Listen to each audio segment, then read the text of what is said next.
You know, when I hear Dakota talk about Congressman Cook, I want to vote for that guy. But adopting and taking the president's record on as your own, when you bet $5,000 that he would lose the race, he did. He bet the Republican women in Big Bear Lake, and this was recently confirmed by Heather Obernolte, the wife of Assemblyman Jay Obernolte, in public, on camera, that not only did he make the bet, but he hasn't paid the bet. So, the point is very simple. If you think Trump's popularity, now that he's been in there taking names and kicking you know what, but you opposed him. And if you opposed his election, then you opposed pretty much everything we believe in terms of securing the border, building the wall, in terms of actually exposing the corruption and draining the swamp. You can't take that mantle because you have money and you can send all kinds of mail pieces out and you can pretend. We've had enough fake Republicans. That's right. I intend to go there and be your representative.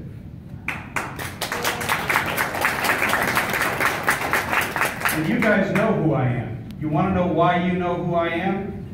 Because I was here 5 years before I ever asked you for a vote. Remember? As the leader of the Minutemen. I went to that border as an ordinary citizen, as a business owner, who wrote checks out to the government and was sick and tired of subsidizing benefits for people who had come into the country illegally, while we were depriving our veterans of good treatment, while we were handing out benefit after benefit after benefit to people who have no right to be here, but screwing over our own kids. And see, my record is absolutely crystal clear. And I think elections should be run on records. But it doesn't work that way. Because, you know, we sort of hopscotched over one little tiny, teensy little fact. Do y'all remember who did not want Trump? The entire political establishment of the Republican Party. They worked overtime. They demonized him. They called him every name in the book. And then he beat them. Yes. And then we had a new revolution called the Me Too revolution, where Republicans who opposed him jumped on the train like those ones down somewhere in central Mexico are jumping on top of the train going, me too. I want to get there. I want to get there. I know I don't deserve it, but let me in. I'm sorry. There is a difference. And I did hear a very interesting long story, and usually long-winded explanations don't ring true. If President Trump asked the Republican coalition to vote to use our military funds for sex change surgeries, if he had asked for that, why did only 24 assent? Why did only 24 Republicans join 190 Democrats in that vote?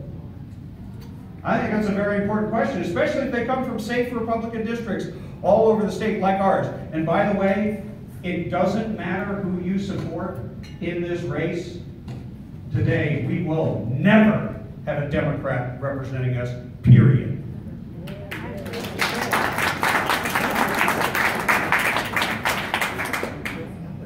But wouldn't you like to have a representative that shows up? Yes. Wouldn't you like to have a representative that goes out there and when the Second Amendment is under assault, speaks up? Yeah. Wouldn't you like someone who would enter into the fray when Jerry Brown puts our communities at risk and wants to turn our communities into cesspools for criminal, illegal aliens like Luis Bracamontes? Yeah. One part of Mr. Cook's record that Dakota forgot was when he served in the assembly with me. we had an opportunity to give amnesty to illegal aliens at DUI checkpoints. That meant if they got pulled over and didn't have a driver's license, we impounded their cars. That was California state law. How many heard the story of the Uber rapist? Illegal alien Uber rapist who raped 4 young American women. Well, if we had taken his car at a DUI checkpoint, he wouldn't be able to rape 4 young American women. And if we enforced the law and deported him, then he'd be raping women in some other country. That's right. And these laws all have unintended consequences. When you make a vote, it matters. Paul Cook voted to give that amnesty. So he can put commercials on Fox News all day long saying he supports all of our immigration laws. That is not true. He voted against an immigration law here in the state of California that protects our communities. Because here's the thing. You guys saw the sentencing of Luis Bracamontes the other day on television, did you not? Do you know who I'm talking about? I'm talking about the guy that was a gardener in Utah. He was the most amazing neighbor. Everyone loved him. They said he was the nicest guy. Right up until he assassinated 2 sheriff's deputies in cold blood. One of them was killed 40 years to the day after his father in the line of duty. But at the sentencing, that's when we got a view of pure evil, masquerading as an innocent, well-meaning gardener who came to America illegally for a better life. Someone that the political establishment has a lot of sympathy for because they see future votes and dollar signs. So at his sentencing, I have a photograph of him taken off of the AP wire, where he is throwing his head back and laughing maniacally, aka Charles Manson style, and saying, "I wish I killed more of those cops." Except he didn't call them cops. He called them mother and then the F word.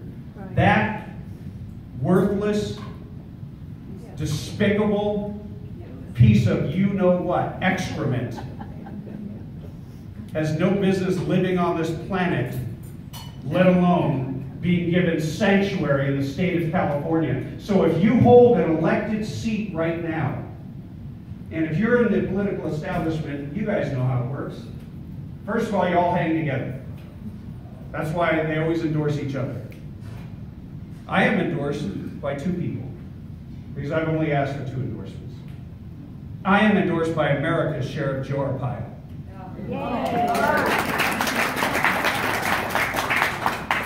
And I am endorsed by John Cobelt at the John and Ken Show.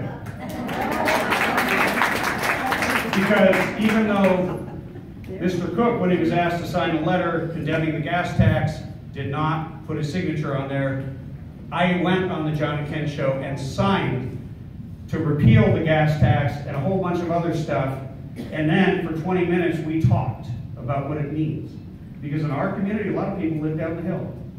So a gas tax is an impediment to the working poor to actually pursue a better life. Absolutely. And see, my allegiance is not to people who come to this country illegally. I bear them no ill will, just like I bear Mr. Cook no ill will. As a matter of fact, I admire his service. Absolutely. I'm grateful for his service to this country in the military. He was wounded for our freedom. Yes. But his service in the Congress has been less than stellar.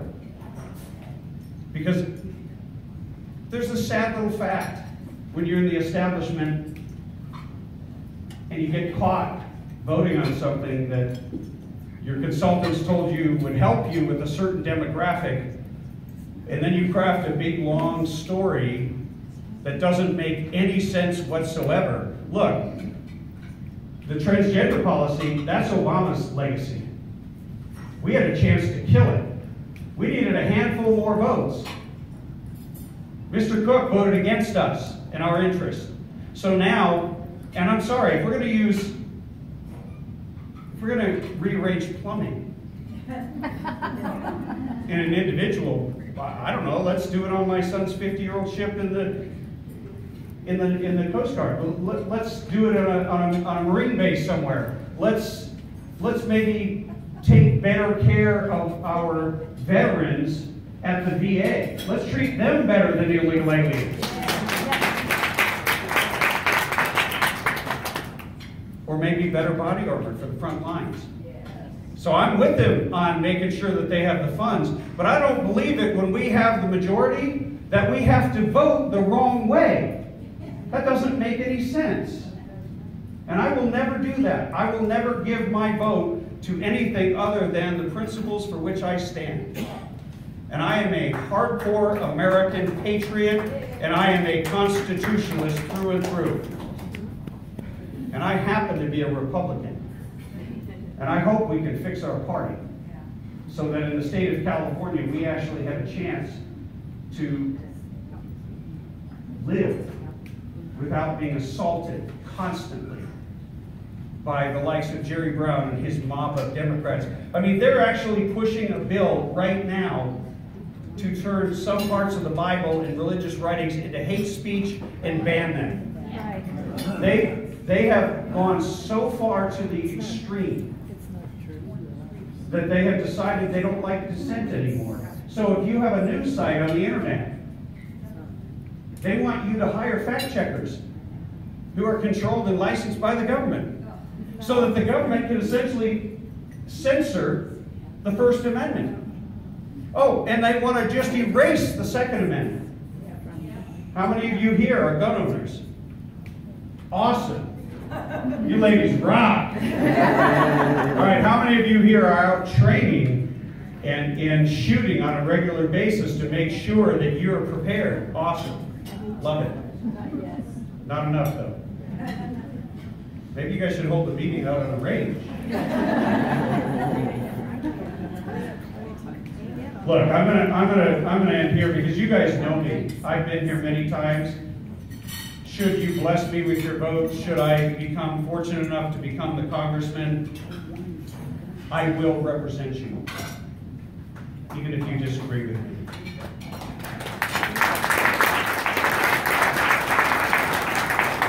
But before I leave here, I do want to say a quick prayer for all of those who are in elected office, including my opponent, including our president, who is under assault nonstop. Heavenly Father, we just come to you. You tell us to pray for those in leadership. We ask that you would put a hedge of protection around every one of them, Republican and Democrat. We ask you to change some Democrat minds there, Lord. Yes. But Father, what's at stake here is our very liberty itself and our way of life and our right to be able to worship you. And we pray specifically for the state of California that you would spark a revival that would lead to a political bloodless revolution, that we would have our freedom and not have to flee our state. God bless you and Godspeed. Amen. Does anybody have any questions? We have time for 4 questions.